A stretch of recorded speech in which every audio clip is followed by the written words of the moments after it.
கலாட்டா வாய்ஸ் நேயர்களுக்கு வணக்கம். ஏற்கனவே நம்ம ஒரு முதல் பகுதியில் 3 முஸ்லீம் பெண்களுடைய சோக கதைகளை கேட்டோம். அதாவது கோயம்புத்தூரை சேர்ந்த பெண்கள் அவங்களுடைய உறவுகளை விட்டுட்டு தனியாக வசிச்சுட்டு இருக்காங்க. அவங்க தங்களுடைய சோக கதைகளை பகிர்ந்துக்கிட்டாங்க. அதாவது பல்வேறு குற்றச்சம்பவங்கள், அதாவது 1990களில் நடந்த கோயம்புத்தூரில் நடந்த பல்வேறு கலவரம், குண்டுவெடிப்பு போன்ற விஷயங்களில் சம்மந்தப்பட்ட அந்த குற்றவாளிகள் பல ஆண்டுகளாக ஜெயிலில் இருக்காங்க, சிறையில் இருக்காங்க.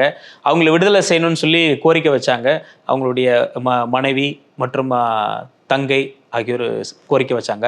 இப்போ நம்மோடு மேலும் ஒரு 3 முஸ்லீம் பெண்கள் இருக்காங்க, கோயம்புத்தூர் சேர்ந்தவங்க. அவங்க தங்களுடைய கோரிக்கைகளை வைக்க வந்திருக்காங்க. தங்களுடைய உறவுகளை சிறையிலிருந்து வெளியே விடணும்னு சொல்லி ஒரு கோரிக்கை வைக்கிறாங்க. அவங்களுடைய குரலை இங்கே பதிவு செய்வோம். வணக்கம்மா. உங்கள் பேர் சொல்லுங்கள். என் பேர் ராபியாங்க சார். என்னுடைய கணவர் நெட்டை இப்ராஹிம் 24 வருஷமாக சிறையில் இருக்காங்க. 97 நடந்த சம்பவத்தில் சந்தேகத்தின் பேரில் கைது செய்யப்பட்டவங்க தான் எங்கள் வீட்டுக்காரர். இன்னைக்கு வரைக்கும் சிறையில் தான் இருக்காங்க. அவருக்கு ஆயுள் தண்டனை கொடுக்கப்பட்டுச்சு. 2001 கோயம்புத்தூர் இருக்கக்கூடிய கோர்ட்டில் அவருக்கு ஆயுள் தண்டனை கொடுக்கப்பட்டுச்சு. இப்போ இவருடைய நிலைமை என்ன அப்படின்னு சொன்னால், இந்த மாதிரி 97ல் கைது செய்யப்பட்டவங்கள இரு தரப்பினர்கள் இருக்காங்க. இப்போ எல்லாமே எடுத்துக்கிட்டோன்னா பாம்பிளாஸ் அப்படிங்கிற மாதிரி ஒட்டுமொத்தமாக சொல்கிறாங்க. அப்படி இல்லை. இதில் இந்த பாதிக்கப்பட்டவங்க உள்ள சிறையில் இருக்கக்கூடியவங்க 2 தரப்பினர் உள்ளே இருக்காங்க. ஒன்று பாம்பிளாஸில் இருக்கக்கூடியவங்க, இன்னும் ஒரு 97ல் இதில் அரெஸ்டான ஒரு 21 பேர் இருக்காங்க. இந்த 21 பேருக்கும் எல்லா வழக்குகளுமே நிறைவடைந்து இவங்க பொது மன்னிப்பு மட்டும்தான் இவங்களோட விடுதலைங்கிற ஒரு சூழ்நிலையில் இருக்காங்க. அப்படி இருக்கக்கூடியவர்களில் தான் என்னுடைய கணவர் 2008லேயே இவர்களெல்லாம் விடுதலை செய்யப்பட்டிருக்கணும். அப்போ இந்த லீலாவதி வழக்கு கோயில் இருக்கக்கூடியவர்கள் ரிலீஸ் செய்யணும் அப்படிங்கிறக்காகவே கலைஞருடைய ஆட்சியில் 10 ஆண்டுகள் நிறைவு பெற்ற கைதிகளை தான் ரிலீஸ் பண்ணுவாங்க அந்த நன்னடத்தின் அடிப்படையில். அப்போ இந்த லீலாவதி வழக்குங்கிறது தமிழ்நாட்டை உலுக்கிய ஒரு வழக்கு. அது உங்களுக்கே தெரியும். ஒரு பெண்ணுங்கிற பாராமல் அந்த வழக்கறிஞரை நடு ரோட்டில் வெட்டி கொன்ன வழக்கு. அந்த வழக்கில் அவங்க ஜட்ஜ்மெண்ட் வாழ தகுதியற்றவர்கள் என்று சொல்லப்பட்ட அந்த வழக்கில் இருக்கக்கூடியவர்களை முன் விடுதலை செய்யணுங்கிறக்காகவே 10 ஆண்டுகளை 7 ஆண்டுகளாக குறைச்சி என்ன பண்ணாங்க, ரிலீஸ் பண்ணாங்க. அரசியல் கொலைகள் நடந்ததுன்னு சொன்னால் அதில் இருக்கக்கூடியவர்கள் ரிலீஸ் பண்ணுறாங்க. அது டிஎம்கே ப்ரீடில் லீலாவதி வழக்கிலும், ஏடிஎம்கே ப்ரீடில் ஏடிஎம்கேல இருக்கக்கூடிய தருமபுரி வழக்கு இருக்குங்களா, அவங்களையும் விடுதலை செஞ்சாங்க. அதே போல் மேலவாழ வழக்கு, அதுவும் ஜாதி வழக்கு தான். அதுவும் 2018ல் ரிலீஸ் பண்ணாங்க. இப்படி 2008ல் இவங்க 10 ஆண்டுகள் நிறைவேற்றி பெற்றும் கூட இவர்கள் விடுதலை செய்யப்படலை. காரணம் என்னன்னு சொன்னால், இவங்க ஜாதி வழக்கில் ஈடுபட்டாங்க அப்படின்னு சொல்கிறாங்க. சரி, ஜாதி வழக்கில் ஈடுபட்டாங்கன்னு சொன்னால் இரு தரப்பினர்களுக்கு இடையில தான் மோதல்கள் ஏற்பட்டிருக்கும். அப்போ இரு தரப்பினர்கள்னு சொன்னால் ஒரு தரப்பினர் உள்ளே இருக்காங்க. கிட்டத்தட்ட 21 பேர் இன்னும் உள்ளே இருக்காங்க. இவங்களுக்கு பொது மன்னிப்பு மட்டும்தான் ஒரு வழி, வேறு வழியே இல்லைங்கிற கால சூழ்நிலையில் இன்னும் இவங்க நீதி கிடைக்குங்கிற நம்பிக்கை அடிப்படையில் இருக்காங்க. அதில் ஒரு தரப்பினர் மட்டுமே இன்னைக்கு சிறையில் இருக்காங்க. மறு தரப்பில் இருக்கக்கூடிய ஒருவர் கூட இன்னைக்கு சிறையில் இல்லை. அதில் ஒரு 4-5 ஆண்டுகளுக்கு பிறகு ஒரு 4 பேர் கைதியாக்கப்பட்டாங்க. அது பூரி கமால், விஜயன், ஆனந்த், கண்ணன் அப்படிங்கக்கூடிய 4 பேரும் 14 ஆண்டுகளாக சிறையில் இருக்காங்க. அப்போ அவங்களும் மாற்று கருத்தில் அவர்களும் விடுதலை செய்யப்பட வேண்டியவங்க தான். அப்போ அவங்க குற்றம் செஞ்சுட்டு போனாங்களா, யாருடைய தூண்டுதலை செஞ்சாங்க செய்யலைங்கிற நம்ம இங்கே விவாதிக்க விரும்பலை. இப்போ அவர்களும் எங்களை போன்று அவங்களோட மனைவி மக்களும் இன்றைக்கி கஷ்டப்பட்டு தான் இருக்காங்க. அப்போ அவர்களும் விடுதலை செய்யப்பட வேண்டுங்கிறத எங்களோட இது. அப்போ இந்த மாதிரி 2008ல் இவங்க விடுதலை செய்யப்படாமல் ஆட்சிகள் கலைஞ்சு போயிடுது. அடுத்து ஒவ்வொரு ஆட்சிகள் மாறும்போதும் எங்களுக்கு விடிவுகளை பிறக்கும்னு நினைக்கிறோம். ஆனால் எங்களுக்கு விடியல் தான் வரமாட்டேங்குது. இன்னும் இவங்களுக்கு இந்த 21 பேத்துக்குமே 2008ல் ரிலீஸ் பண்ணாங்க இல்லையா, அந்த ஜியோ இவங்களுக்கு எல்லாத்துக்குமே பொருந்தும். இந்த இருக்கக்கூடிய 21 பேத்துக்குமே பொருந்தும். அதை எதிர்த்து என்ன பண்றாங்கன்னா, அந்த 21 பேர் கோவை குண்டுவெடிப்பு வழக்கு இல்ல மற்ற வழக்குல சாதாரண 97ல் நடந்த இந்த கலவரங்கள் ஏற்பட்டவங்கள தான் 21 பேரும். கலவரங்கள் கூட கிடையாது. கலவரம் முடிஞ்சுதான் அவங்க எல்லாம் என்ன பண்றாங்க, அரெஸ்ட் ஆகப்படுறாங்க. நான் சந்தேகத்தின் பேர்ல தான் அந்த மாதிரி எல்லாம் இவங்க அரெஸ்ட் ஆகிறாங்க. 97ல் நடக்கிற கலவரத்துல 21 பேர் சிறையில அடைக்கப்படுறாங்க. 21 முஸ்லிம். அந்த கலவரத்துக்கு முன்னாடியே அந்த கலவரத்துக்கு முன்னாடியே 21 பேர் அரெஸ்ட் ஆகுறாங்க. அதுக்கப்புறம் தான் 98ல் பாம்பிளாஸ் நடக்குது. அதுலயும் ஒரு 18 பேர் இன்னும் உள்ள இருக்காங்க. இன்னும் இந்த இடத்துல எல்லா இடத்துலயுமே எங்களுக்கு நீதி மறுக்கப்படுது. இன்னும் 24 ஆண்டுகளாகவே கேஸ் நடந்துட்டு இருக்கு. இந்த 18 பேருடைய வழக்கு வந்து மேல்முறையீடு சுப்ரீம் கோர்ட்டில் இருக்குது. இந்த 21 பேர்த்தோட இது வந்து எல்லாமே முடிஞ்சு கவர்மெண்ட் மட்டும்தான் இவங்களுக்கு வந்து கருணை காட்டணுங்கிறக்க கருணைக்காக இன்னும் காத்துட்ருக்காங்க. நீதியின் அடிப்படையில் நாங்கள் வந்து சட்டத்தை வளைச்சி நேற்றுக்கு அரெஸ்ட் ஆகி இன்றைக்கி எங்களுக்கு கொடுங்க நாங்கள் கேட்கல. 24 ஆண்டுகளாகவும் காலங்கள் கடந்து என்ன பண்ணுறாங்க, இரட்டிப்பு ஆயுள் தண்டனை இவங்க வந்து அனுபவிச்சிருக்காங்க. அதாவது பாதி ஆயுள் காலம்னு சொல்லுவாங்க இல்லையா, அதை வந்து என்ன பண்ணிட்டாங்க அவங்க அதில் தொலைச்சிட்டாங்க. எங்களுடைய கணவர் வந்து கைது செய்யப்படும் போது 18 வயசு 1 மாதம். இப்போ அவருக்கு வந்து 43 வயசாகுது. எனக்கு வந்து 2010 வந்து திருமணம் ஆகுது. காரணம் என்ன அப்படின்னு சொன்னால், இவங்கெல்லாம் வந்துருவாங்கன்னு ஒரு நம்பிக்கை அடிப்படையில் தான் நாங்கள் திருமணம் செஞ்சோம். அவர்களும் மனிதர்கள் தானே, அவங்களுக்கும் வந்து வாழ்க்கைன்னு வாழ்கிறது ஒரு இருக்கு இல்லையா, அதன் அடிப்படையில் எங்கள் ரிலேட்டிவ் தான், சரி வந்துடுவாங்கன்னு அடிப்படையில் நாங்கள் திருமணம் செஞ்சு இப்போ 12 வருடங்களாக நாங்கள் காத்துட்ருக்கோம். இந்த 12 வருடங்களும் ஆட்சிகள் மாறுது, அவங்களுக்கு தேவையானவங்களுக்கு விடுதலை செய்கிறாங்க, இவங்க ஆட்சிக்கு வந்து இவங்களை விடுதலை செய்கிறாங்க. இப்போ நாங்கள் யார்கிட்ட தான் போய் கேட்கறதுங்கிறது வந்து எங்களுக்கு ஒன்றுமே தெரிய மாட்டேங்குது. அதனால தான் நாங்கள் மக்கள் மன்றத்தில் எங்களுடைய கஷ்டங்களை நாங்கள் எடுத்து சொல்கிறதுக்கு வேண்டி நாங்கள் அங்கே வந்திருக்கோம். அதாவது ஒரு அதிகாரிகளோ ஒரு அரசியல் சார்ந்தவர்களோ நினைத்தால் ஒரு மனிதனுடைய வாழ்க்கை இல்லாமல் ஆக்கிவிட முடியுமா? அப்படின்னு ஆக்க முடியும். 21 வாழ்க்கை இன்னைக்கு இல்லாமல் ஆக்கிட்டாங்க. அவங்களுடைய எதிர்காலம், இளமை எல்லாத்தையுமே தொலைச்சிட்டாங்க. தாய் தந்தைகள் மரணத்துக்கு கூட அவங்களால வர முடியறதில்லை. 8 மணி நேரம் பரோல், இது எந்த இந்தியாவிலே இதை போன்ற ஒரு பரோல் வந்து நடைமுறைப்படுத்தப்படவே இல்லை இவர்களை தவிர. இன்னைக்கு பேரறிவான வர்றாங்க, இப்போ அம்மா அந்த அற்புதம்மாள் போய் அசால்ட்டாக சிஎம்ஐ சந்திக்கிறாங்க. இன்னைக்கு அதுக்கும் கூட எங்களுக்கு உரிமை இல்லை. நாங்கள் சிஎம்ஐ சந்தித்து எங்களுடைய குறைகள் சொல்லணும். 2014 எங்களுடைய குறைகளை காது கூர்ந்து கேட்ட இந்த ஸ்டாலின் அண்ணா இன்னைக்கு எங்களை பார்ப்பதற்கு கூட அவர் வந்து நேரம் ஒதுக்குவதற்கு அவருக்கு இல்லை. இன்னைக்கு சர்வசாதாரணமாக அற்புதம்மாள் போகிறாங்க, அவங்க போய் சந்திச்சுட்டு வராங்க. அவர் ஆட்சி பொறுப்பு ஏற்ற நாள் முதல் இன்னைக்கு வரைக்கும் அவங்க பரோலில் தான் இருக்காங்க. ஆனால் 302 வழக்கில் கைதுப்பட்டவங்க 3 ஆண்டுகள்லேயே அவங்க வித்தவுட் எஸ்கார்டில் பரோல் வரணும். ஆனால் 24 ஆண்டுகள் ஆயும் கூட இவங்களுக்கு பரோல் மறுக்கப்படுது. 8 மணி நேரம் காலையில் 6-7 மணிக்கு கூட்டிகிட்டு வராங்க, சாயங்காலம் 4:30 மணிக்கு கூட்டிகிட்டு போயிடுறாங்க. சிறையை விட கொடுமையானது அந்த பரோலுங்கிறது. வீட்டு வாசல்ல ரூம் வாசல்லே ஒரு லேடி போலீஸ் உட்கார வைக்கிறாங்க.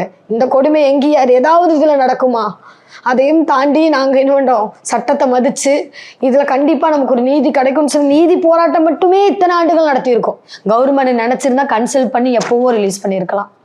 ஆனால் கன்சல்ட் பண்ணுறதுக்கு கூட கவர்மெண்ட்டுக்கு வந்து இஸ்லாமிய கைதிகளுக்கு வந்து உரிமை கொடுக்கப்படலை. இதனால் அந்த மாதிரி பண்ணுறாங்க. தொடர்ச்சியாக இஸ்லாமியர்களாலே அவங்க சிறையிலிருந்து வந்தாலும் அவர்களுடைய குணம் மாறாது, அப்படியே தான் இருப்பாங்க, மறுபடியும் குற்றத்தில் ஈடுபடுவாங்கங்கிற ஒரு சிந்தனை இருக்கா? சிந்தனைன்னு சொன்னால் 100க்கும் மேற்பட்டவர்கள் வந்து விடுதலை செஞ்சு பெற்றிருக்காங்களே. இன்னைக்கு வந்து அவங்களோட அந்த சிந்தனை அதுவாக இருந்தால் இன்னைக்கு வந்து 2014 கோட்டாட்சியர் கொடுத்த ஸ்டேட்மெண்ட் இது.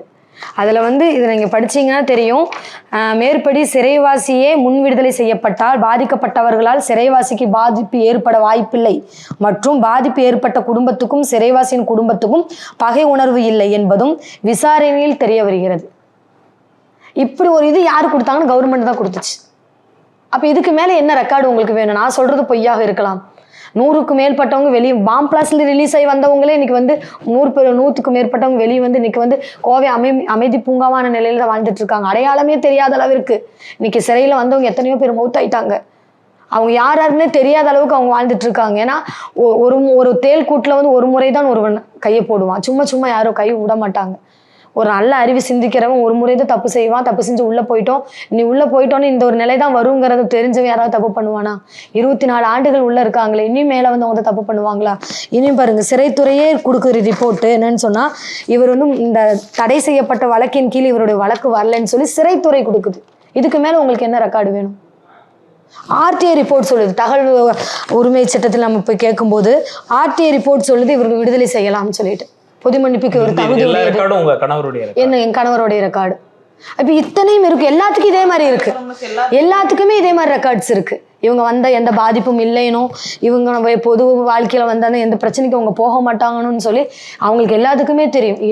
அரசாங்கமே சிறைத்துறையே அந்த தகவலையும் கொடுக்குறாங்க. இவங்களால யாருக்கும் எந்த பாதிப்பும் இல்லை அப்படிங்கிற ரெக்கார்டையும் கொடுக்குறாங்க. இத்தனை ஆண்டுகள் அவங்க சிறையில் இருந்ததுக்கு அப்புறம் அவங்களோட குணநலன் மாறி இருக்கு அப்படிங்கறதான் அவங்களுடைய சான்றுகள். ரெக்கார்டு கொடுக்குறாங்க. இருந்தாலும் 38 குற்றவாளிகளுக்கும் இருக்கா? 21 கைதிகளுக்கு இருக்கு. இவங்களோட சுப்ரீம் கோர்ட்ல இருந்த 18 பேரோட வழக்கு இருக்கிறனால அவங்களுடைய இது நம்ம என்னன்னு தெரியறது இல்லை. இந்த 21 நிலைமை இதுதான். இப்போ வந்து என்னுடைய கணவருக்கு வந்து ஏ குற்றவாளியெல்லாம் வெளியே தான் இருக்காங்க. சிலருக்கு அந்த மாதிரி தான் இருக்காங்க. A1 இருக்காங்க, A3 வெளியே இருக்காங்க, A2 A4 உள்ள இருக்காங்க. ஒரே வழக்கு சார்ந்தவங்க. ஒரு சிலருக்கு வந்து பொருளாதார சப்போர்ட் இருக்கும், மேல்கோர்ட்டுக்கு போகிறாங்க, அங்கே போய் என்ன பண்ணுறாங்க, ஃபைட் பண்ணி அவங்க ரிலீஸ் ஆகி வந்துடுறாங்க. பொருளாதாரம் பாதிக்கப்பட்ட குடும்பங்கள் என்ன பண்ணுறது? இன்றைக்கி நான் வேலைக்கு போனால் தான் என்னுடைய குடும்பத்தை நான் பார்க்க முடியும். நான் ஒரு ஆசிரியர். இன்றைக்கி நான் வந்து இந்த கொரோனா பீரியடில் நான் வீட்டு வேலைக்கு போனேன். என்னோடய குடும்பத்திற்காக, என்னுடைய குழந்தைக்காக. எனக்கு ஒரு மகன் இருக்கான். அந்த குழந்தையினுடைய படிப்பு எதிர்காலமெல்லாம் இருக்குது.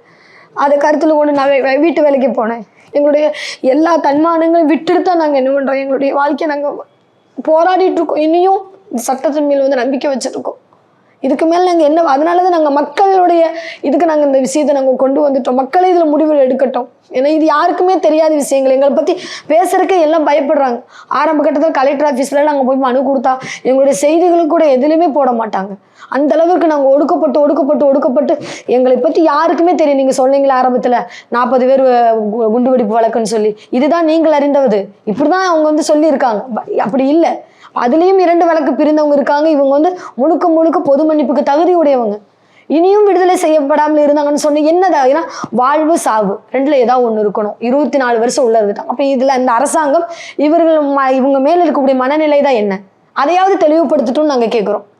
எங்களுடைய எதிர்காலம், என்னோட குழந்தை இடத்துல கேள்வி கேட்கனால பதில் சொல்ல முடியல சார்.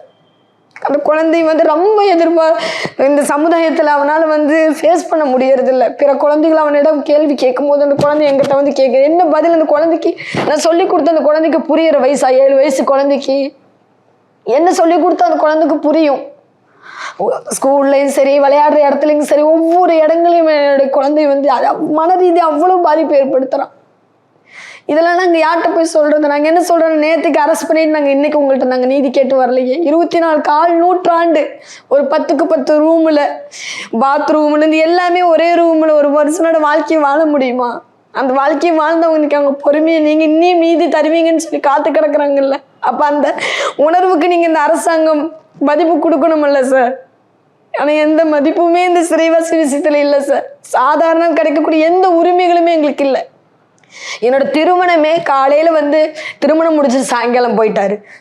நினச்சி பாருங்க, அந்த ஒரு திருமணங்கிறது ஒவ்வொருத்தருக்கும் உண்டான ஒரு கனவு. அந்த கனவும் கூட எங்களுக்கு தரைமட்டமாக்கப்படுச்சு. எங்களுக்கு அந்த இடத்துல கூட திருமணத்திற்கு 1 மாதமோ அல்லது 1 வாரமோ இரவில் தங்குவதற்கு கூட எங்களுக்கு அனுமதி கொடுக்கல சார். நீங்கள் ஒரு ஆசிரியராக இருந்ததுன்னு சொன்னீங்க இல்லையா? அந்த வேலை வந்து கொரோனா டைமில் போயிடுச்சா? ஆமாம் சார். நான் வந்து ஒரு அரபிக் டிபார்ட்மெண்ட்டுங்க சார், அரபிக் BA படிச்சிருக்கேன். அதில் வந்து இப்போ ஆன்லைன் கிளாஸஸ் வந்து அரபிக்கு வந்து எடுக்க முடியாதுன்னு சொல்லிட்டு எங்களுக்கு வந்து அந்த 1.5 வருஷம் நான் வீட்டில் தான் இருந்தேன். அப்போ என்ன பண்ணுற முடியும், நம்மளோட பொருளாதார சிக்கல்கள்னால நான் வந்து 2-3 வீடுகளுக்கு வந்து பார்ட் டைம் ஜாபாக வேலைக்கு போனேன்.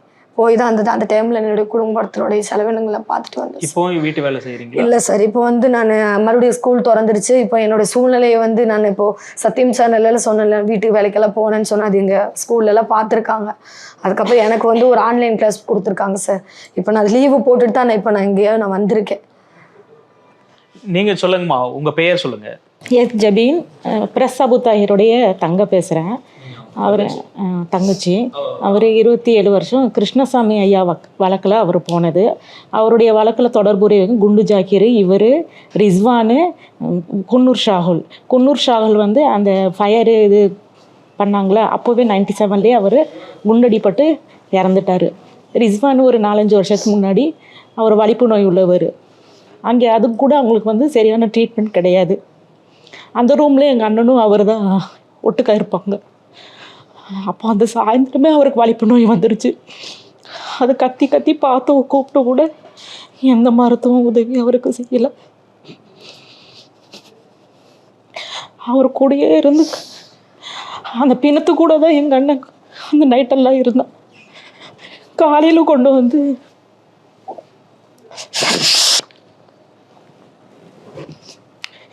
இன்னும் உயிரோடு இருக்கிறார், அவர் ட்ரீட்மெண்ட் நடக்குது அப்படின்னு சொல்லி சொன்னாங்க. அப்புறம் பார்த்தா கொஞ்ச நேரத்தில் மவுத்தாயிட்டாரு அப்படின்ட்டு.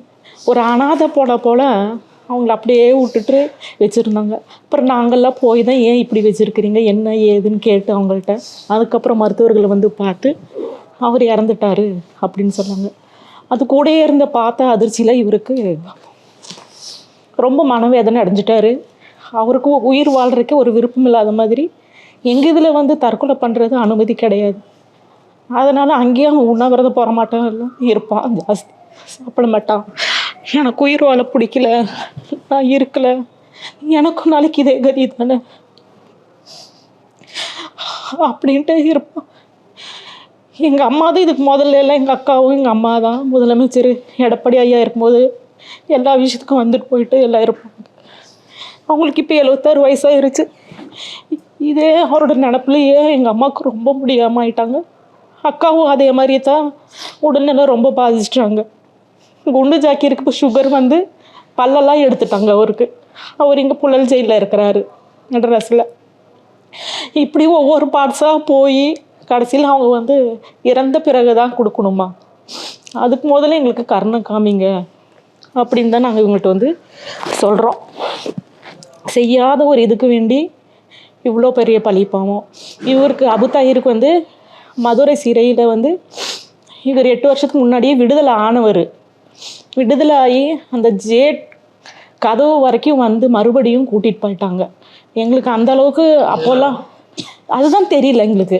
நாங்களும் வந்து அது ஒரு பெருசாக நினைக்காம விட்டுட்டோம். நம்ம இப்போ இவ்வளோ வருஷம் ஆகியும் ஏன் விடாமல் இருக்கிறாங்க. அவனால் முதல்ல ஹெல்த் இஷ்யூ ஆயிடுச்சு. இப்போ இந்த ஆகஸ்ட் மாதம் ஒரு விஷப்பூச்சி கடிச்சு அவனுக்கு ரொம்ப முடியாமல் ஆயிட்டா. அது கூட எங்கள்கிட்ட தெரிவிக்கவே இல்லை. பெரிய ஆஸ்பத்திரியில் வச்சு ட்ரீட்மெண்ட் பார்க்கும்போது எங்கள் சொந்தக்காரங்க ஒருத்தர் பார்த்துட்டு வந்து இந்த மாதிரி அவன் ரொம்ப சீரியஸாக இருக்கிறான் அப்படின்னு வந்து சொன்னாங்க.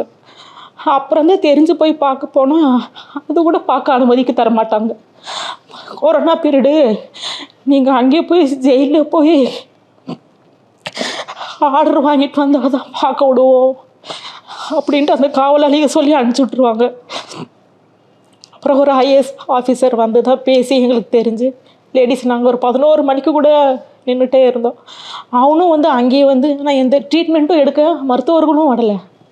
கையை விட்டுருந்தா அப்படியே வெட்டி எடுக்க வேண்டிய சூழ்நிலை கூட ஆகியிருக்கும் அவனுக்கு.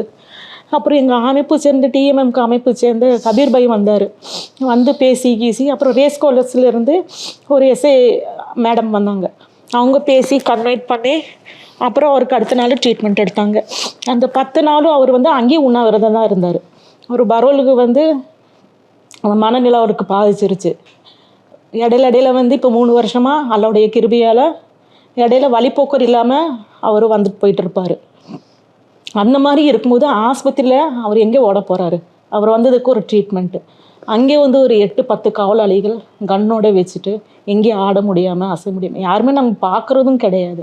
அவங்களுக்கே அங்கேயும் வந்து சித்திரவாதை. அவங்க ஒரு மருத்துவ உதவி எடுக்க வர்றாங்க, உள்ளேயும் வந்து அந்த மருத்துவ வசதி கிடையாது. வெளியே வந்தாலும் இந்த மாதிரி நடக்குது. எந்த நன்னடத்தில் எடுத்துக்கிட்டால் 3 தடவை வந்துட்டு போயிருக்காரு அவர் வழிப்போக்கர் இல்லாமல். அவர் சொன்ன டைமுக்கு வருவார், சொன்ன டைம் நானே கொண்டு போய் சப்மிட் பண்ணிட்டு வருவேன். அவர் கையெழுத்து டெய்லி போய் போடணும். புனியமுத்து ஸ்டேஷனில் தான் அவர் கையெழுத்து போடுவார். டெய்லி அந்த டைமுக்கு போய் கையெழுத்து போட்டுட்டு வந்துடுவார். இதுக்கு மேலே என்ன நன்னடத்தை அவங்களுக்கு வேணும்? ஏற்கனவே யாருமே இல்லாமல் என்னோடய பொண்ணு கல்யாணத்துலேருந்து ஊர்களுக்கு சாவலிருந்து நல்லது கெட்டதுக்கு எல்லாருமே 1000 பேர் 500 பேர் கூடுற இடத்துல வந்து அவர் வந்துட்டு போயிட்டார். இதனால் வரைக்கும் எந்த அசம்பாவிதமும் நடக்கலை, அவருக்கும் நடக்கலை. நோயோ நல்லா இல்லாமல் ஆகுறது மனுஷனுக்கு இயல்பு. இப்போ உள்ளேயே இருந்து அவருக்கு அந்த விஷப்பூச்சி கடிச்சு அவர் மவுத்தாக இருந்தாலும் நீங்களும் ஒன்றும் பண்ண முடியாது, நாங்களும் ஒன்றும் பண்ண முடியாது. வெளியில் வந்து அவருக்கு ஆபத்து அதெல்லாம் சொல்கிறது நாங்கள் ஏற்றுக்க மாட்டோம். எங்கள் அம்மானுடைய சூழ்நிலையை பாருங்கள். எங்கள் அத்தா இறந்து கூட அவர் வந்து பார்க்குறதுக்கு அனுமதி கிடைக்கல. அவர் அப்போ மதுரையில் இருந்தார். அப்போ இந்தளவுக்கு வந்து ஃபோன் வசதியோ அதெல்லாம் கிடையாது. தந்தி தான் அனுப்பணும்.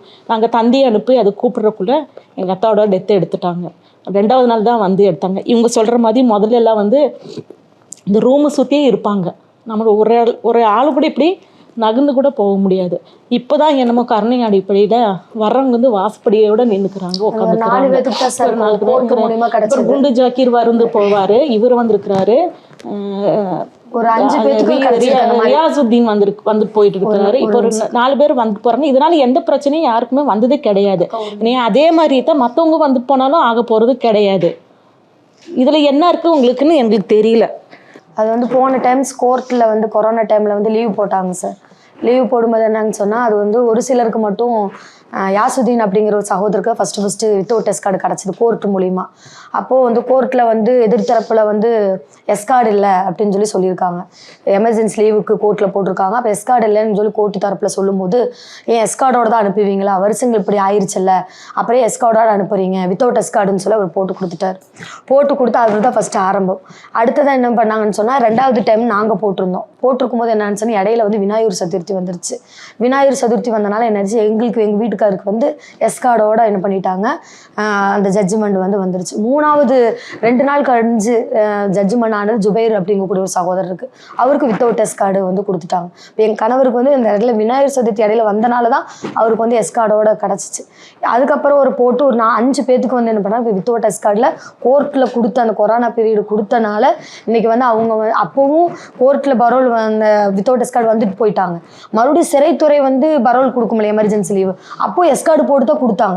அதுக்கப்புறம் எங்கள் அமைப்பில் இருக்கிறவங்களாம் போய் பேசி கோர்ட்டில் வந்து அவங்க எஸ் கார்டோட வித்தவுட் எஸ் கார்டு தானே வந்திருக்காங்க, நீங்கள் ஏன் மறுபடியும் வித்தவுட் எஸ் கார்டு போடுறீங்க அப்படின்னு சொல்லி அவங்க ரொம்ப வலியுறுத்தி இப்போ இந்த வருஷம் மட்டும்தான் 2021 தான் இப்போ அந்த கோர்ட் மூலிமா வந்தாங்க பார்த்தீங்களா, அவங்களுக்கு மட்டும் எஸ் கார்டு இல்லாமல் வித்தவுட் எஸ் கார்டு கொடுத்துட்ருக்காங்க. தொடர்ந்து முஸ்லீம் சிறைவாசினாலே வெளியே போகும்போது பரோல்னாலும் இல்லை வெளியே எங்கே சென்றாலும் எஸ்கார்ட் கூட பாதுகாப்புங்கிறது அவங்க கம்பல்சரி அவங்க ஆக்கிட்டாங்க. காரணம் என்ன, எங்களை வந்து அந்த சமுதாயத்திலிருந்து அடையாளப்படுத்திக்கிட்டே இருக்கிறாங்க. எங்களை அந்த மறந்த விஷயத்தை மீண்டும் மீண்டும் ஞாபகப்படுத்த வைக்கிறாங்க. முஸ்லீம்னால அச்சுறுத்தல் ஏற்படும் அப்படிங்கிற ஒரு தன்மையை தொடர்ந்து உறுதிப்படுத்தும் வகையில் அந்த எஸ்கார்ட் பண்ணிட்டு இருக்கிறாங்க. இப்போ எமர்ஜென்சி லீவுன்னு சொல்லி இப்போ கொரோனா பீரியடு 6 மாதம் 7 மாதம் பரவாயில்ல கொடுக்க மாட்டாங்க. உலக நாடுகளே வந்து எல்லா சிறை கூடங்களையும் காலி பண்ணுச்சு. ஏன்னா அப்படிப்பட்ட ஒரு நோய் வந்து உள்ளே இருக்கிறவங்க எப்போ சாவுவான் எப்போ உயிரோடு இருப்பான்னு தெரியாது. அப்படிப்பட்ட சூழ்நிலை இந்தியாவில் ஒருவர் கூட அப்படி விடுதலை செய்யப்படலையே. கோர்ட்டு சொல்லியும் கூட அது மாதிரி 6 மாதம் அவங்களுக்கு பரோல் கொடுங்க சொல்லியும் கூட எல்லாத்துக்கும் கொடுக்கப்படுது, இந்த இஸ்லாமிய சகோதரர்களுக்கு கொடுக்கப்படலை. எல்லா விஷயத்திலும் பாரபட்சம் காட்டுனா நாங்கள் யார்கிட்ட தான் அப்படி கேட்கறது? நீங்கள் சொல்லுங்கம்மா. எங்கள் குடும்பத்தில் உங்கள் பேர் சொல்லுங்க. என் பேர் ஃபரிதா. நீங்கள் எந்த பகுதி? கோயம்புத்தூரில். கோயம்புத்தூர் மரக்கடை திருமால் வீதி. ஓகே. உங்கள் குடும்பத்தில் யார் சிறையில் இருக்காங்க? எங்கள் குடும்பத்தில் 2 பேர் சிறையில் இருக்கிறாங்க. எங்கள் தங்கச்சி கணவர் ஒன்று, அப்புறம் எங்கள் வீட்டுக்காரோட தம்பி 2 பேர் இருக்காங்க. அவங்கள பிடிச்சிட்டு போகும்போது வந்து வயசு 14 வயசு 17 வயசு. அவங்க வந்துட்டு வேலைக்கு போயிட்டு இருந்தாங்க. அப்போது ரொம்ப குடும்பம் வறுமையாக தான். அவங்களோட குடும்பம் வந்துட்டு ரொம்ப இதெல்லாம் இல்லை. அவங்க அம்மா அவங்க வந்துட்டு அவங்க படித்த சர்டிஃபிகேட்டு அந்த மாதிரிலாம் எதுவும் இல்லை. 3ஆம் கிளாஸ் 4ஆம் கிளாஸ் தான் படிச்சுது. அப்போ அவங்களுக்கு வயசுங்கிறது எதுவுமே இல்லை. அப்போ ஒரு சம்பவம் நடக்கும்போது இவங்களை வந்துட்டு ஒரு 8 மணி கூப்பிட்டுட்டு போயிட்டாங்க. அப்புறம் எந்த வருஷமாவது? 1997 நவம்பர் கோவை கலவரத்துக்கு முன்னாடி. அப்போது அவங்க பையன் காணோம் அப்படின்னு சொல்லிட்டு எல்லாமே தொலாவிட்டு இருந்தாங்க. அப்போ காலையில் ஒரு 5-6 மணிக்கு தொழுகை முடிஞ்சு பள்ளிவாசல் தொழுகை தான் போவாங்க. அப்போ தார்சலாம் பள்ளி இருக்கும், அங்கே தொழுகை வந்தாங்களா ஆசைக்கு அப்படின்னு கேட்கும்போது அவங்க வரல அப்படின்னு சொன்னாங்க. அப்புறம் நிறையா பேர்த்துக்கிட்ட விசாரிச்சும்போது இந்த மாதிரி உங்கள் பையனை அரெஸ்ட் பண்ணிட்டாங்க, நைட்டு ஒரு கலவரத்தில் இந்த அரெஸ்ட் பண்ணிட்டாங்க, அவங்க மர்டர் பண்ணாங்க அப்படி சொல்லி சொன்னாங்க. ஆனால் அந்த அன்னைக்கு வந்துட்டு அவங்க வீட்டில் தான் இருக்கிறாங்க. அவங்க காலையில் வேலைக்கு போயிட்டு 4:30 மணி 5 மணிக்கு வீட்டுக்கு வந்துடுவாங்க. அதுக்கப்புறம் தொழுகைக்கு போவாங்க. அந்த ஒரு இடையில ஒரு சம்பவம் நடக்கும்போது அவங்க வீட்டில் தான் இருக்கிறாங்க. அதுக்கப்புறம் இஷா தொழுகைக்கு 8:30 மணிக்கு போகும்போது தான் இவங்களை வந்து அரெஸ்ட் பண்ணுறாங்க. அப்போ இந்த இடைக்குள் நேரத்தில் வந்து அவங்க வீட்டில் தான் இருக்கிறாங்க. அப்போ இவங்களை எப்படி கொண்டு போய் அந்த வழக்கில் சேர்த்துனாங்கன்னு தெரியல. அப்புறம் அந்த டைமில் வந்துட்டு அப்போது வந்துட்டு அவங்க என்ன சொல்கிறது, இந்த காலத்து மாதிரி இல்லை. அவங்கெல்லாம் எதுக்குமே துணிஞ்சு போக மாட்டாங்க. போலீஸ் ஸ்டேஷன் போனாலும் ஒரு பயம் நான் 3 பசங்க இருக்கிறாங்க. அப்போ அவங்களுக்கு ஒரு பயம் இருக்குல்ல, எதனால இவங்களுக்கு பிடிச்சிட்டு போனாங்க, இவங்களோட வயசு எதுவுமே அவங்களுக்கு கேட்கலாம். அப்படி அவங்க அவங்க பிடிச்சிட்டு போனாலும் அவங்களோட சிறைங்கிறது வந்துட்டு மத்திய சிறை வந்துட்டு 21 வயசு அதை தாண்டி தான் அது அங்கே தான் போடணும். இவங்களுக்கு வந்துட்டு சிறுவர் சிறுத்தை சிறையில் தான் போடணும். ஆனால் இவங்களை வந்து டைரெக்டாக அந்த இதில் போட்டாங்க. அது 17 வயசுல பிடிச்சாங்க. ஆனா மேஜர் பெரிய ஆட்கள் 18 வயசுக்கு மேற்பட்ட அது கூட கேட்கறதுக்கு அந்த டைம்ல யாருக்குமே அந்த அளவுக்கு துணிச்சல்ல தைரியம் இல்லை. இப்போதான் எங்களுக்கு இதெல்லாம் தெரியவே வருது, இந்த மாதிரி ஒரு இது இருக்குதான்னு. அப்போ அந்த காலத்துல இருக்கவங்களுக்கு எப்படி தெரியும் அந்த தாய்க்கு? அந்த நாள்ல இருந்து அவங்களோட பையனோட ஏக்கம் வந்துட்டு அவங்களுக்கு சொல்ல வார்த்தையே இல்லை. அவ்வளோ இடத்துல அவங்க சந்திச்சிருக்காங்க. ஒரு ஜமாத்தா இருக்கட்டும், அங்கே போய் நிற்பாங்க. வெள்ளிக்கிழமை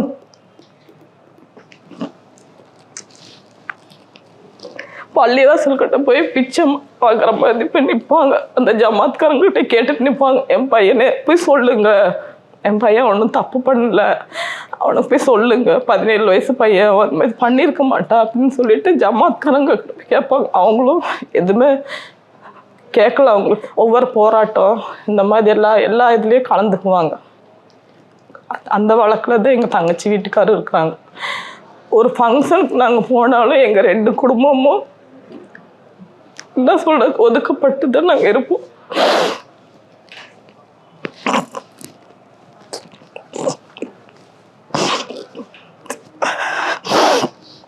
எந்த ஒரு இதுக்கும் எங்களுக்கு சேர்த்திக்க மாட்டாங்க. சிறையில் இந்த மாதிரி நிறைய கஷ்டத்தை அனுபவிச்சிருக்கோம். எங்களால் வார்த்தை சொல்றதுக்கு முடியறதில்ல, அந்த அளவுக்கு அவமானமும் பட்டிருக்கிறோம் நாங்கள். அப்புறம் அது போய் காலங்கள் கடந்து கடைசியில் ஒரு கடந்த ஆட்சியில் வந்துட்டு எஸ்பி வேலுமணி இருக்காங்க. அவங்க நாங்கள் என்ன சொன்னாலும் யார் சொன்னாலும் நம்பிக்குவாங்க. ஒவ்வொருத்தரும் சொல்லுவாங்க, இவங்கள போய் சந்திங்க, அவங்களுக்கு ஏதாவது ஒன்று தீர்வு கிடைக்கும் அப்படின்னு. என்னன்னே தெரியாது, வெள்ளை சட்டை போட்டுட்டு இருந்தாலும் அவங்ககிட்ட பிச்சை கேட்குற மாதிரி. பொருளாதார உதவியாக நாங்கள் எதுவும் கேட்கவே மாட்டோம், எங்களோட விடுதலை மட்டும்தான் கேட்போம். என்ன கஷ்டம் வந்தாலும் ஒரு மனுக்கு போனால் கூட ஒரு 200 ரூபாய் அந்த காலத்தில் ரொம்ப பெரிய விஷயம். அந்த 200 ரூபாய் கொண்டுட்டு நாங்கள் அந்த சிறையில் பொருள் கொண்டு போனால் அவ்வளோ சர்ச்சிங் பண்ணுவாங்க. அந்த பொருள் அவங்க சாப்பிட்றக்குள்ள நாங்கள் படாத அவமானப்பட்டிருக்கோம். அது 20 வருஷ காலமாக நாங்கள் அதை ரொம்ப அனுபவிச்சிருக்கிறோம். அந்த பொருள் கொண்டுட்டு போய் அவங்க திங்கறக்குள்ளேயே அந்த பொருளெல்லாம் நசுக்கி அவங்களுக்கு சேராது. ஃபஸ்ட்டு வியாழக்கிழமை கொண்டு போய் அந்த பொருள் கொடுத்து அவங்க நோன்பு வைப்பாங்க. வியாழக்கிழமை ஆனால் நோன்பு வச்சு அவங்க சொல்லுவாங்க, நீங்கள் கொண்டுட்டு போகிற பொருள் அடுத்த வாரம் நான் வரைக்கும் வைப்போம்மா, அது பொருள் சரியில்லை அப்படின்னு நாங்கள் சொல்ல மாட்டோம். ஏன்னா இவங்க கஷ்டப்படுத்துது அந்த பொருளை கொடுப்பாங்க. எதுவுமே சொல்ல மாட்டாங்க. என்ன சாப்பிட்டீங்க, என்ன இஃப்தார் சஹார் பண்ணீங்கன்னு சொன்னால் நாங்கள் ஐஸ் பிரியாணி சாப்பிட்டோன்னு சொல்லுவாங்க. பழைய சாப்பாடு வடித்து கொடுமையான சாப்பாடு கைதிங்களுக்கு. அதுலேயும் கொடுமையானது, ஒவ்வொரு சாப்பாடுலேயும் அவ்வளோ பெரிய கல் இருக்கும். அந்த சாப்பாடு கூட அவங்க சாப்பிட்டு இத்தனை வருஷம் ஆச்சு. அவங்களுக்கு எவ்வளோ நோய் இருக்கும் அவங்க உடம்புக்குள்ளன்னு கூட அவங்க தெரியாது. அத்தனை நோய் இருக்கும் அவங்க. நாங்கள் கஷ்டப்பட்டதில்ல, அவங்க சிறையில் அத்தனை கஷ்டப்படுறாங்க. லீவில் பரோலில் வந்தால் அவங்களுக்கு பரோலில் 10 வருஷம் கழிச்சு தான் கொடுத்தாங்க. அப்போ அது கேட்கறதுக்கும் எங்களுக்கு நாதி இல்லை. இந்த சமூகம் நம்மளுக்கு ஏன் பார்க்கலங்கிற கேள்வி நம்மளுக்கு இப்போ உள்ள இருக்குது. நம்மளால அது வெளிப்படுத்த முடியறதில்லை. அந்த மாதிரி அவமானப்படுத்திருக்காங்க எங்களை எல்லாம். என்ன சொல்றது, பெரிய ஃபேமிலி எங்களோடது. அந்த பெரிய ஃபேமிலியில் எங்கள் 2 பேர்த்துக்கு ஒரே வலி வேதனை இருக்கும். அந்த 2 ஃபேமிலி மட்டும்தான் அந்த மடக்கத்தில் நாங்கள் தனியாக இருப்போம். இதை பற்றி இது பேசும். இவ்வளோ கல்யாணத்தில் இவ்வளோ ஆளுங்க வராங்களே, எங்களோட பசங்களுக்கு எங்கள் சகோதரர்களுக்கு நீங்கள் வந்தால் விடுதலை ஆயிடுவாங்களே, அந்த சாப்பாடு அந்த உணவு கூட நாங்கள் பார்க்க மாட்டோம். அந்த கூட்டத்தை பார்ப்போம், எங்களுக்கு வேண்டி வர மாட்டாங்களா? அது எத்தனையோ நாள் எத்தனையோ திருமணங்கள்ல நாங்கள் நாங்கள் 2 பேரும் டிஸ்கஸ் இதை பற்றி பேசுவோம். நாங்கள் அத்தனை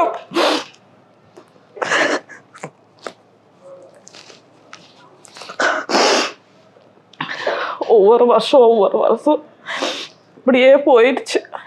இன்னும் அப்போ இவர் சொன்னார், நீங்கள் டிஎம்கே ஆட்சியில் நீங்கள் கண்டிப்பாக முஸ்லீம்களுக்கு நல்ல ஒரு இது கொடுப்பாங்க. ஏன்னா இஸ்லாமியர்களுக்கு இவங்க ஆட்சியில் எது இருந்தாலும் எந்த சலுகையும் கொடுப்பாங்க, நீங்கள் வந்துட்டு இவங்கள ஓட்டு போடுங்க. நாங்கள் ஓட்டு போட்டு எங்கள் கோவையில் ஜெயிக்காட்டி எங்கள் சமூகம் ஓட்டு போட்டு தான் இவங்களை ஜெயிக்க வச்சாங்க. அப்போ இவங்க வச்ச கோரிக்கை 10 வருஷமாக நாங்கள் காத்துட்ருக்குறோம். ஒரு நாள் 2 நாளில் நாங்கள் காத்துட்ருக்கிறது. அந்த ஆட்சியில் இவங்க விட மாட்டாங்கன்னு எங்களுக்கு தெரிஞ்சிருச்சு. நாங்கள் ஒவ்வொரு டைம் கேட்கும்போதெல்லாம் எங்களோட கொள்கையில் இல்லைன்னு சொல்லி மறுத்துட்டாங்க. இவங்க 10 வருஷ காலம் நாங்கள் எவ்வளோ இவங்க ஆட்சிக்கு வேண்டி நாங்கள் எதிர்பார்த்துருப்போம் நினச்சி பாருங்க. அந்த ஆட்சியில் உட்காந்ததுக்கு அப்புறம் இப்படி ஒரு ஏமாற்றம் எங்களால் தாங்க முடியுமா சொல்லுங்க? அந்த சட்டசபை, ஒவ்வொரு சட்டசபையிலையும் நாங்கள் வந்து ஒவ்வொரு எம்எல்ஏக்கிட்டையும் நாங்கள் பேசுகிறோம். இந்த மாதிரி எங்கள் இவங்களும் இருக்கட்டும், இவர் விடுதலை சிறுத்தை கட்சியில் இருக்காங்களா அவங்கக்கிட்டையும் எல்லாத்துக்கிட்டையும் நாங்கள் வந்து பேசுவோம். இதை பற்றி எங்கள் சிறைவாசிங்களுக்கு வேண்டி நீங்கள் வந்துட்டு குரல் கொடுங்க, சட்டசபையில் பேசுங்க, உங்களுக்கு வேண்டி நாங்கள் பேசியிருக்கோமா, உங்களுக்கு வேண்டி பேசணுமா. அந்த சட்டசபை வரும்போது நாங்கள் டிவி அப்படியே அது அவ்வளோ ஒரு எதிர்பார்ப்பில், ஏன்னா நாங்கள் தான் சொல்லியிருக்கிறோம் எங்கள் இஸ்லாமிய சிறைவாசிங்களை நீங்கள் விடுதலை செய்கிறேன்னு சொல்லி உங்கள் ஆட்சியில் நீங்கள் ஜெயிச்சு உட்கார வச்சுருக்காங்க, நாங்கள் நீங்கள் வந்து விடுவீங்கன்னு சொல்லி நாங்கள் வந்து அது ஒரு பெரிய ஒரு இதில் நாங்கள் அந்த ப்ரோக்ராம் பார்க்குறோம். அப்போ நீங்கள் வந்து அதே மாதிரி அறிவிச்சிங்க 700 கைதிங்களை வந்துட்டு விடுதலை செய்கிறாங்கன்ட்டு. அப்போ அந்த 700 பேர்த்த நாங்கள் தானே சொன்னோம், நாங்கள் தானே கோரிக்கை வச்சுருக்குறோம். நிறையா எம்எல்ஏக்கள் இருக்கட்டும் எல்லாத்துக்கிட்டையும் நாங்கள் தானே கோரிக்கை எங்களோட தான் இருக்குன்னு நாங்கள் முழுக்க நம்பிட்டோம். அதுக்கப்புறம் ஒரு ஜிஓ போட்டாங்க. அப்போ அவங்க வந்து லிஸ்ட்டு கொடுத்தாங்க. 19 பேர்த்தோட லிஸ்ட்டு கொடுக்கும்போது அம்மா வந்துட்டு என்ன சொன்னாங்கன்னா, அவங்க காது கொஞ்சம் கேட்காது. என்னம்மா ஆசைக்கு, அவங்க வாய் அசைப்பில் சொல்கிறாங்க, ஆசைக்கு அஸ்லம் சொல்கிறாங்கம்மா. எங்கள் 2 உறவுகளோட பேர் சொல்லுது. 19 பேர்த்தில் வந்துருமாம்மா, வந்துருமா, நான் வந்துருமாங்க பேர் சொல்லு. ஏன்னா இவ்வளோ சட்டம் எங்களுக்கு தெரியாது. இந்த ஜிஓ அண்ணா பிறந்த நாளுக்கு ஆயுள் சிறைவாசிங்க விடுதலை செய்கிறத நாங்கள் இவ்வளோ வருஷமாக பார்த்துட்ருக்கோம். ஆனால் இந்த ஜிஓ இருக்கிறது இதெல்லாமே எங்களுக்கு எதுவும் தெரியாது. அப்போ நாங்களும் அதை நம்பினோம். அப்போ அவங்களும் நம்பினாங்க. அந்த அம்மாவும் ரொம்ப நம்பிக்கையாக இருந்தாங்க. அப்புறம் ஒரு 10 நாள் 15 நாள் கழித்து சொல்கிறாங்க, இந்த மாதிரி மதவாத இதில் இருந்தவங்களுக்கெல்லாம் இது பொருந்தாது இந்த ஜிஓ அப்படின்னு சொல்லிட்டு சொன்னாங்க. அப்போது 10 நாளைக்கு முன்னாடியே நாங்கள் என்ன செய்கிறாங்கனாக்கா, அதிகாரிகள் இருந்தாலும் சரி அவங்க கட்சிக்காரங்கிட்ட நாங்கள் தொடர்பு சொல்கிறோம். இந்த மாதிரி நீங்கள் ஃபஸ்ட்டு போட்ட ஜிஓ தான் இந்த மாதிரி போட்டிருக்கீங்க, திரும்பி இது போட்டிருக்காங்க, இதை மாற்ற சொல்லாமல்ல அப்படிங்கும்போது நாங்கள் சொல்லியிருக்கிறோம்னு சொல்லிட்டு அவங்களும் எங்களை ஏமாத்தினாங்க. ஆசைக்கு என்னமோ எனக்கு நான் மவுத்தாயிருவேன் நாட்டுக்கு, இன்னும் ஆசைக்கு நான் வந்து பார்ப்பானே என்ன தெரியல அப்படின்னு சொன்னாங்க. நீங்கள் இப்படியெல்லாம் பேசுனீங்க அப்படின்னு சொல்லி தூங்கினாங்க. மறுநாள் 2:30 மணிக்கு அவங்க மவுத்தாயிட்டாங்க. இதோட கொடுமை என்ன இருக்குது சொல்லுங்க? அற்புதம்மாள் இஸ்லாமியர்கள் எத்தனையோ அற்புதம்மாள் இறந்துட்டாங்க. அவங்க கேட்டு அவங்க கிட்ட கொண்டு வந்து சேர்த்துறதுக்கு வந்துட்டு யாரும் எங்களுக்கு பலம் இல்லை. இதுதான் நாங்கள் சொல்ல முடியும். இப்போதான் எங்களுக்கு எஸ்டிபி கட்சி கொஞ்சம் ஆதரவு கொடுத்து நிறைய இடத்துல நம்மளுக்கு வேண்டி பண்ணாங்க. அதே மாதிரி நாம் தமிழர் கட்சி சீமான் அவர்களுக்கு இந்த இடத்துல நாங்கள் நன்றி சொல்ல கடமைப்பட்டிருக்கிறோம். இப்போ சனிக்கிழமை 8ஆம் தேதி எம்ஜேகே கட்சியிலேருந்து தமிமு அன்சாரி அவர்கள் எங்களுக்கு வேண்டி ஒரு சிறை நிரப்பு போராட்டம் பண்ணாங்க. அவங்களுக்கு எங்கள் சார்பாக நன்றி. இதே மாதிரி எங்களுக்காக குரல் கொடுத்து எங்களுக்காக இந்த விடுதலைக்கு வேண்டி போராடி எங்களுக்கு எப்படியாச்சும் எங்கள் அண்ணன்களை விடுதலை வாங்கி தரணும்னு தாழ்மையோடு கேட்டுக்கிறோம். முதலமைச்சர் அவர் தான் மனசு வச்சு எங்களை வந்து 38 பேர் மாத்திரம் அப்படிங்கிற ஒரு கணக்கு இல்லாமல் அவங்க குடும்பத்தில் எப்படி இருக்கிறாங்க, அவங்களுடைய சூழ்நிலை எப்படி இருக்குது, அவங்களுடைய குழந்தைங்க எப்படி இருக்கிறாங்க, தாய்மார் எப்படி இருக்கிறாங்க, அவங்களுடைய உடல்நிலை எப்படி இருக்குது, இனி இருக்கிற 25 ஆண்டுகள் அவங்க கழிச்சிட்டாங்க. இளமையில் போனவங்க அவங்க முதியவர்களாக போகிறாங்க. இன்னும் எவ்வளோ வருஷத்துக்கு தான் அவங்க இருப்பாங்க? கருணை அடிப்படையில் நீங்கள் பொது மன்னிப்பு வழங்கி செய்யாத குற்றம் கிடையாது. இந்த நாட்டோடைய மகாத்மா காந்தியை கொண்ட கோபால் கோட்சேயை வந்து பொது மன்னிப்பில் மேற்கு வங்க அரசை விடும்போது அது கம்பேர் பண்ணும்போது இது ஒன்றுமே கிடையாது. அது மன்னிக்க முடியாத ஒரு பெரிய ஒரு கொலை. அது வந்து ஆயிரக்கணக்கான பேர் அதுக்கு சாட்சியும் இருந்தாங்க. இதுக்கு வந்து எந்த இதுவும் கிடையாது. இவங்க மேலே ஒரு திணிக்கப்பட்ட ஒரு வழக்குக்கு வேண்டி நாங்களும் பொறுமையாக இருக்கணும், முஸ்லீம்களுக்கு பொறுமை வேணும், அந்த ஒரே ஒரு ஒற்றை சொல்லுக்கு வேண்டி இவ்வளோ வருஷம் அவங்க வந்து வாழ்ந்துட்டாங்க. இனிமேல் நீங்கள் தான் வந்து நாங்கள் பொறுமையாக இருக்கணுமா இல்லை மடித்து போயிடணுமான்னு நீங்கள் தான் எங்களுக்கு தெரிவிக்கணும். தயவு செய்து எங்களுக்கு வந்து எங்கள் அண்ணனுங்களை விடுதலை செய்ய தரும்படி முதலமைச்சர் ஸ்டாலின் அவர்களுக்கு நாங்கள் வேண்டுகோள் வைக்கிறோம். எங்களோட ஒரே கோரிக்கை அதுதான் எங்களோடது. இந்த ஃபரிதா பேசும்போது ஒரு விஷயம் சொன்னாங்க, முக்கியமான விஷயம். அதாவது பேரறிவாளனுக்காக போராடுகிற அற்புதமாள் தான் எல்லாருக்கும் தெரியும், எல்லாரும் அற்புதமாள்னு சொல்கிறாங்க. எத்தனையோ அற்புதமாள் வந்து இஸ்லாமியர்கள் இருக்காங்க. நிறைய பேர் தன்னுடைய மகன் வராதனால இறந்துருக்காங்க. உதாரணத்துக்கு அவங்க வீட்லேயே ஒரு இறப்பு சொன்னாங்க. எங்கள் அம்மா ரொம்ப உடம்பு சரியில்லாமல் இருக்கிறாங்க. அடிக்கடி அவனோட நினப்பு வந்தாலே இது கேட்டதுலேருந்து அவனுக்கு ரொம்ப உடம்பு சரியில்லாமல் இருக்கிறாங்க. ஃபீட் பண்ணுறவங்க தயவு செய்து கொடுப்பாங்க. கோர்ட்ல இருந்து தான் அது நாங்கள் வாங்கணும். நாங்கள் வந்துட்டு வாழ்கிறதே எங்களோட பொருளாதார உதவியே எங்களுக்கு வந்து ரொம்ப கஷ்டப்பட்டு மாவாட்டி தைச்சிட்டு அந்த மாதிரி தான் எங்களோட பொருள் இதாக உதவியும் கிடையாது. எங்களுக்கு அந்த அளவுக்கு வக்கீல வச்சு வாதாட பண்றக்கோ எங்களுக்கு அந்த அளவுக்கு எங்களுக்கு கிடையாது. கோர்ட்ல மட்டும்தான் எங்களுக்கு பரவல் கிடைக்குது. எங்க தங்கச்சி வீட்டுக்காருக்கு நான் 8 மணி நேரம் பரவல் கொடுப்பாங்க. அந்த 8 மணி நேரம் அவங்க வந்து போனதுக்கு அப்புறம் அது வீடு மவுத்து வீடு மாதிரி ஆயிடும். அந்த சந்தோஷம் அப்படியே சாயங்காலம் ஆக அந்த குழந்தை வந்து தொழாவும், வீடு பூரா தொழாவும். அந்த குழந்தை அப்பா அப்பா அப்பான்னு எங்களோட இதயமெல்லாம் அப்படியே வெடிச்சு போய் என்ன இந்த சமூகம், என்ன இந்த ஒட்டுமொத்தமாக நாங்கள் வீதியில் இறங்கி வந்துட்டோம் சார். ஒட்டுமொத்தமாக நாங்கள் இந்த விஷயங்களை மக்கள் மன்றத்தில் நாங்கள் வைக்கிறோம். இதில் மக்கள் எங்களுக்கு ஒரு முடிவை சொல்லட்டும். தப்பு செஞ்சாங்க செய்யலைங்கிறத தாண்டி இன்னைக்கு தண்டனை அனுபவிச்சுட்டு இருக்காங்க. அவங்களால இன்னைக்கு நாங்கள் குடும்பத்தார்கள் இன்னைக்கு தண்டனை அனுபவிச்சுட்டு இருக்கிறோம். இன்னைக்கு விதவைகளை போல நாங்கள் ஒவ்வொரு இடத்துலையும் நாங்கள் ஒதுக்கப்பட்டு இருக்கிறோம் சார். அதனால எங்களுக்கு இது இந்த மக்கள் மன்றத்தில் எங்களுக்கு ஒரு முடிவு இதில் கிடைக்குங்க நம்பிக்கையில் தான் இன்னைக்கு நாங்கள் கோயம்புத்தூர் தான் நாங்கள் இங்கே வந்திருக்கோம். பல சிக்கல்கள் கடையில் தான் சார் நாங்கள் இங்கே வந்திருக்கிறோம். அதனால தயவு செஞ்சு நாங்கள் இந்த ப்ரோக்ராம் வாயில கேட்கறது என்னன்னு சொன்னால், கருணை அடிப்படையில் இன்னியும் இந்த நாட்டில் கருணை செத்து போகலைங்கிற நம்பிக்கையின் அடிப்படையில் தான் நாங்கள் உங்கள் முன்னாடி இந்த பதிவை நாங்கள் வைக்கிறோம்.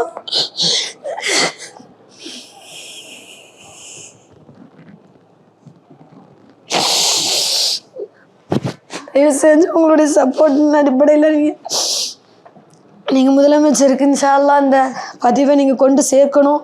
எங்களுக்கு இதன் வாயிலாக நல்ல ஒரு முடிவு கிடைக்கும்னு சொல்லி நாங்கள் முழுமையாக நம்புகிறோம் சார். கண்டிப்பாக உங்களோட குரல், உங்களோட அழுகை, உங்களுடைய பிரிவு கண்டிப்பாக இந்த அரசாங்கத்துடைய காதுகளுக்கு கேட்கும், இந்த நீதித்துறையோட காதுக்கு கேட்கும்னு நாங்கள் நம்புகிறோம். கண்டிப்பாக உங்களுக்கான தீர்வு ஏற்படும். பல ஆண்டுகளாக, கிட்டத்தட்ட 30 ஆண்டுகளுக்கு மேலே, 24 ஆண்டுகளுக்கு மேலே, 27 ஆண்டுகளுக்கு மேலே சிறையில் இருக்கிற உங்களுடைய சகோதரர்கள், உங்களுடைய கணவன், உங்களுடைய குழந்தைனார் உள்ளிட்ட எல்லாரும் வெளியே வருவாங்கன்னு நம்புவோம். கண்டிப்பாக உங்களுக்கு ஒரு நீதி கிடைக்கும்னு நாங்கள் நம்புவோம். உங்கள் குரல் கண்டிப்பாக நீதிமன்றத்துக்கும் இந்த அரசாங்கத்துக்கும் போய் சேரும்னு நாங்கள் நம்புகிறோம். கண்டிப்பாக இந்த கோயம்புத்தூர் இஸ்லாமிய குடும்பத்தின் பெண்கள் அவங்க வச்சிருக்கிற இந்த கோரிக்கைகள்லாம் பார்த்தோம்னா, அதாவது அவங்க ஒன்று சொல்கிறாங்க, எங்கள் சகோதரர்கள் குற்றவாளிகள் இல்லைன்னு நாங்கள் சொல்லலை, குற்றம் செஞ்சுருக்காங்க. சில பேர் சந்தேக கேஸில் பிடிக்கப்பட்டிருக்காங்க, சில பேர் மாற்று வழக்கில் போட்டு சிறையில் அடைக்கப்பட்டிருக்காங்கன்னு சொல்கிறாங்க. இவங்க குற்றவாளிகள் இல்லை குற்றவாளிகள் இல்லை அப்படிங்கிற நாங்கள் விவாதத்துக்கே நாங்கள் போகலை. ஆனால் கிட்டத்தட்ட 27 ஆண்டுகள், சிலர் 24 ஆண்டுகள், சிலர் 20 ஆண்டுகளுக்கு மேலே சிறையில் இருக்கிறாங்க. அவங்க செய்த குற்றத்துக்கு மேலே இரட்டை ஆயுள் தண்டனைக்கு மேலாக 1/4 நூற்றாண்டுக்கு மேலாக சிறையில் இருக்காங்க.